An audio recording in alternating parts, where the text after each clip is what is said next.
মন্দির নগরী নদিয়ার শ্রীধাম মায়াপুর ইস্কন মন্দিরে শুভ অক্ষয় তৃতীয়ার দিন থেকে শুরু হলো চন্দন যাত্রা উৎসব।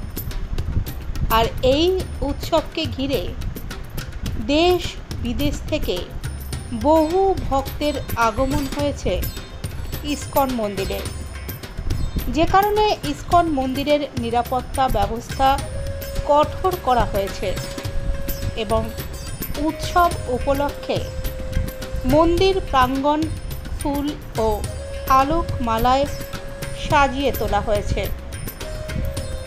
30শে এপ্রিল 2025 থেকে শুরু হয়ে চন্দন যাত্রা উৎসব চলবে আগামী 21 দিন ধরে। একযোগে বিশ্বের সমস্ত ইস্কন মন্দিরে এই উৎসব চলবে।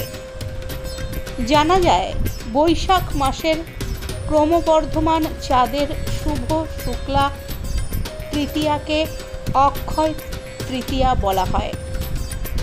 অক্ষয় শব্দের অর্থ হল যা ক্ষয়প্রাপ্ত হয় না। বৈদিক বিশ্বাস অনুসারে এই পবিত্র তিথিতে কোনো শুভ কার্য সম্পন্ন হলে তা অনন্তকাল অক্ষয় থাকে।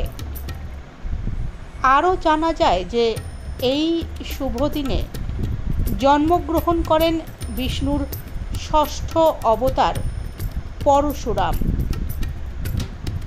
এছাড়াও বেদব্যাস ও গণেশ এই দিনে মহাভারত রচনা আরম্ভ করেন এবং এই দিনেই সত্যযুগ শেষ হয়ে ত্রেতা যুগের সূচনা হয়।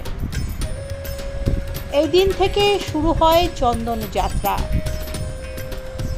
ভক্তবৎসল ভগবান তার ভক্তের সেবা গ্রহণ করে প্রভূত আনন্দ উপভোগ করেন।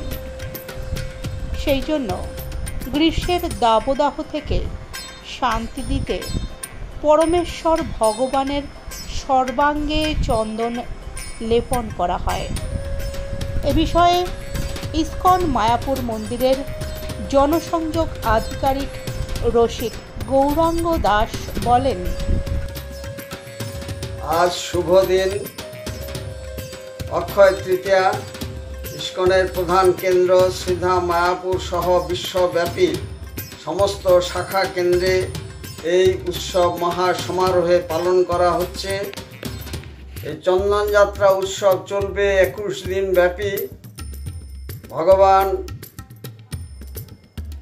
রাধা মাধবকে চন্দ্রোদয় মন্দির থেকে বর্ণাঢ্য সংকীর্তন শোভাযাত্রা সহকারে নিয়ে যাওয়া হবে পুষ্প সমাধি সরোবরে। সেখানে আলোকমালায় সুসজ্জিত করা হয়েছে। চলবে প্রদক্ষিণ আরতি, ভজন কীর্তন, বিনামূল্যে প্রসাদ বিতরণ। লক্ষাধিক ভক্তবৃন্দ জাতি ধর্ম বর্ণ নির্বিশেষে উচ্চ নীচ ভেদাভেদ ভুলে এখানে সমবেত হয়েছেন। এই দিনটি ঐতিহ্যবাহী। চৈতন্য মহাপ্রভু স্বয়ং পুরীর নরেন্দ্র সরোবরে এই উৎসবে অংশগ্রহণ করেছিলেন। সেই ঐতিহ্য মেনে এই উৎসব পালন করা হচ্ছে এবং এই দিনটি অত্যন্ত শুভ দিন। এই দিনেই সত্যযুগের সূচনা হয়েছিল। গঙ্গা দেবী মর্তে আগমন করেছিলেন এই দিনে। দশাবতারের ষষ্ঠ অবতার তিনি আবির্ভূত হয়েছিলেন এই দিনে। অনেক ঐতিহ্যের সাক্ষী এবং কথিত আছে এই দিনে যে কোনো শুভ কাজ করলে তা অক্ষয় হয়ে থাকে। সেই জন্য সমস্ত ব্যবসায়িক প্রতিষ্ঠান থেকে শুরু করে গৃহাঙ্গনে সমস্ত মানুষের মধ্যে এই উৎসব ছড়িয়ে পড়েছে এবং এই উৎসব আনন্দের উৎসব, ঐতিহ্যের উৎসব।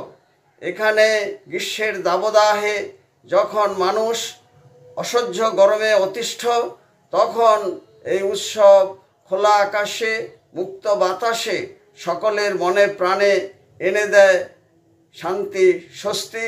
যারা আসেননি, এই উৎসব 21 দিন ব্যাপী চলবে। তারা শ্রীধাম মায়াপুরে আসার জন্য সাদর আমন্ত্রণ জানাই। রসিক গৌরাঙ্গ দাস, ইস্কন মায়াপুর, জনসংযোগ আধিকারিক, নদিয়া।